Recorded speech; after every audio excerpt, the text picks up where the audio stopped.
ខ្ញុំសួរអ្នកទាំងអស់គ្នានៅក្នុងវីដេអូនេះខ្ញុំនឹងបង្ហាញអំពី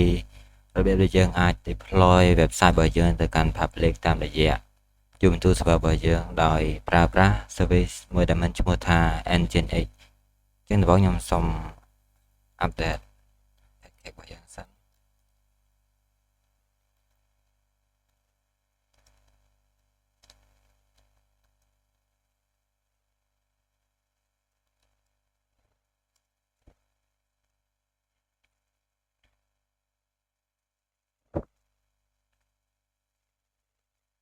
ចឹងបន្ទាប់ពីយើង upgrade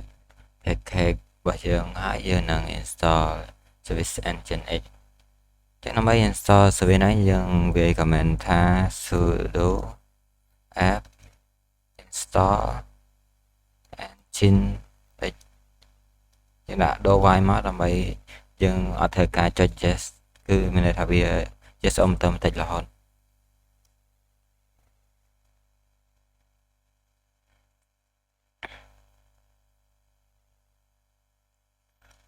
ចាឥឡូវយើងបាន install វាយើងទៅ check មើលថា service វា run នៅយើងដើម្បី check មើល service យើងត្រូវប្រើ command ឈ្មោះថា system control status ដើម្បី check status របស់ service របស់យើងយើងមើលយើងវាយទៅ Nginx ចេះមកអញ្ចឹងវា already running ហើយតែសម្រាប់ពេលខ្លះវាអត់ running អញ្ចឹងឯងតើយើងប្រើ sudo system control enable វា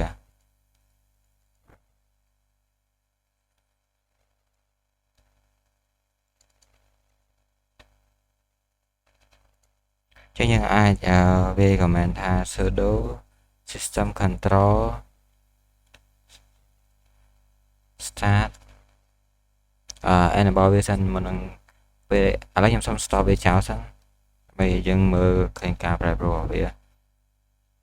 ឥឡូវយើងទៅមើល status របស់វាចឹង status របស់វាគឺវា enable ប៉ុន្តែវាអត់ active ដូចអា status លើនេះទេអញ្ចឹងបើវាអត់ទាន់វាអត់ទាន់ start ទេយើងត្រូវប្រើ command ពាក្យថា start ហើយសម្រាប់កន្លែង enable នេះបើវា disable យើងត្រូវប្រើ command ថា sudo system control enable data now ហើយឈ្មោះ service របស់យើងតែបើខ្ញុំវា enable ស្រាប់អញ្ចឹងខ្ញុំគ្រាន់ start វាមកវិញមក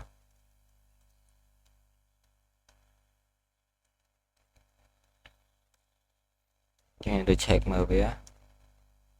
ចាឥឡូវនេះវាកំពុង running ហើយវា active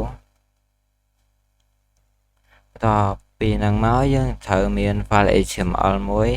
ដើម្បីយកវាទៅ host ចឹងដើម្បីយើង copy file HTML របស់យើងចូលទៅកាន់ server យើងត្រូវខ្ញុំបាន remote វាចូលទៅ Ubuntu server ហ្នឹងតាមរយៈ FileZilla ហើយ Ubuntu server របស់យើងហ្នឹងយើងប្រើនៅលើ AWS ចឹងយើងត្រូវយក public IP របស់វាមកយកមក add នៅក្នុង site manager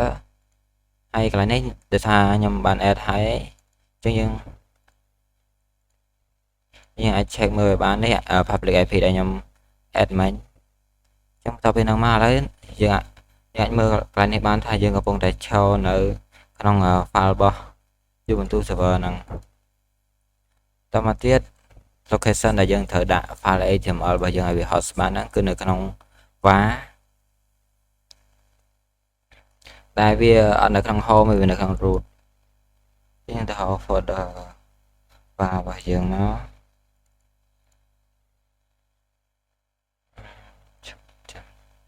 remote site var ហើយវានៅក្នុង www ហើយនៅក្នុង HTML ចឹងនៅក្នុង folder HTML ហ្នឹងវាមាន file មួយ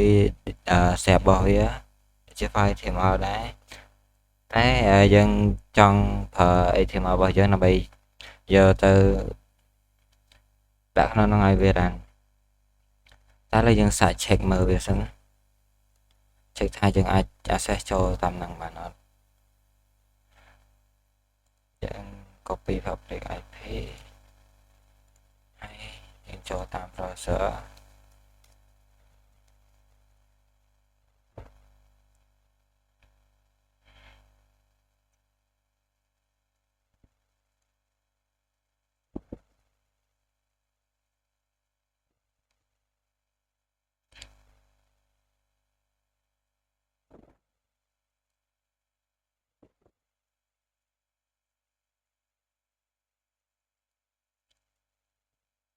ហើយជាវា slow បន្តិចភាសាយើងវា slow យើងបាន check តិចតែមុននឹងយើងអាច access ចូលទៅកាន់ IP public នឹងបានតើតើយើងចូលទៅ security នៅក្នុង service EC2 របស់យើងហ្នឹងយើងចូលទៅកែ security របស់ instance របស់យើងអញ្ចឹងចូលមកកន្លែង inbound role នេះហើយយើងចូលមកកន្លែងlanguage visa នេះមកយើងត្រូវកែ role របស់វា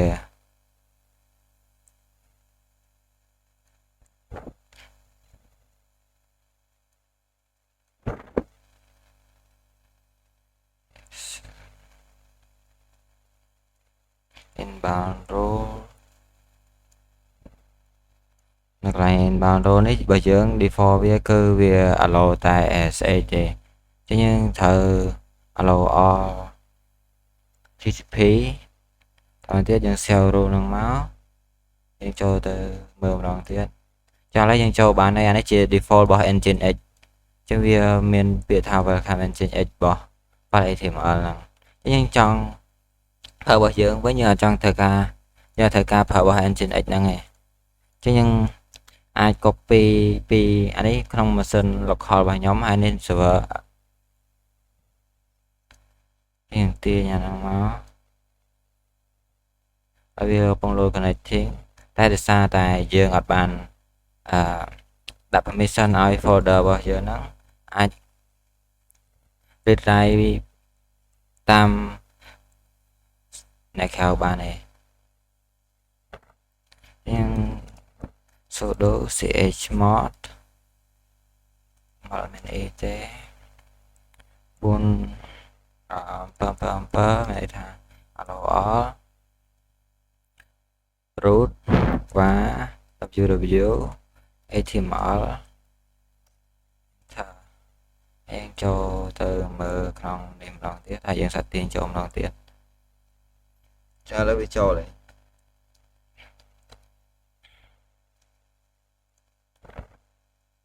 នេះបន្ទាប់ពីយើងគាត់ទាញចូលភ្លាមមកអា Nginx ហ្នឹងវានឹងស្គាល់ file index html ហើយបើសិនជាយើងអត់មានទេវានឹង run default របស់វាតែដល់ពេលដែលយើង add file index html ទៅវានឹង run index html របស់យើង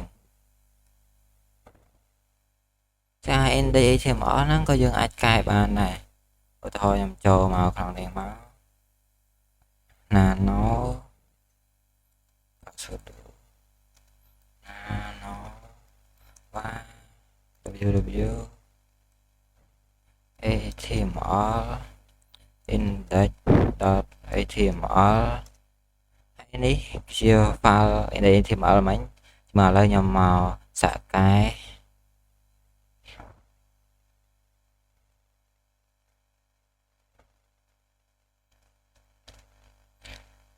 ដាក់ថា this is Nginx learning ខ្ញុំដាក់ឈ្មោះ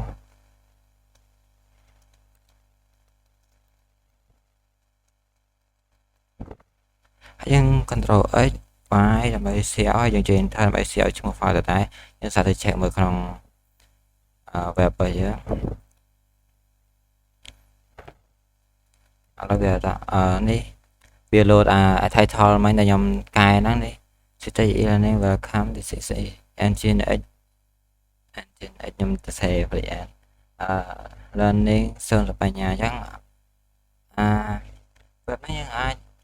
config នៅក្នុង server របស់យើងដែលខ្លួនឯងអញ្ចឹងសម្រាប់ការ host website ជា public ក្នុង video នេះ មានតែប៉ុណ្ណឹងសូមអរគុណសម្រាប់ការចំណាយពេលរបស់អ្នកទាំងអស់គ្នា